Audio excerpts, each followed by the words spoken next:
Welcome to another edition of the Sports Web. I'm Peter Blake. Thank you very much for tuning in.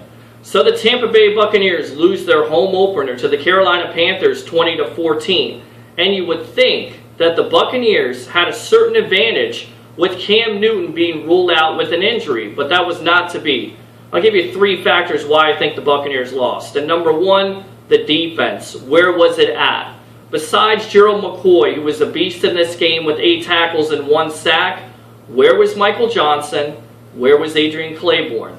Look, if you're going to run a Tampa 2 defense, basically that's all predicated on pressure. You have to get to the quarterback, because if you don't, he's going to be able to find those zones, those little windows. And in fact, a quarterback like Derek Anderson, who hasn't played in the NFL as a starting quarterback for 4 years, absolutely tore apart the Bucs. 24 for 34, 230 yards and 2 touchdowns. And basically he had all day long. In fact, he could have had a picnic in the pocket. Consequently, he ate the defense's lunch. Number 2, Josh McCown. What happened? He went from a guy that was supposed to be a veteran quarterback, a game-managing quarterback that was going to make good throws, to looking like a rookie quarterback the first 3 quarters. I mean, check out these numbers.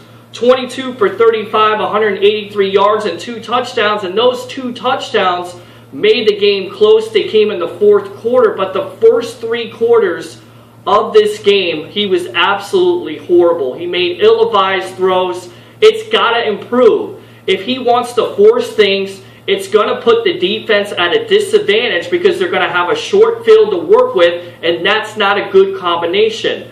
And number 3, my whipping boy for the whole preseason, the offensive line.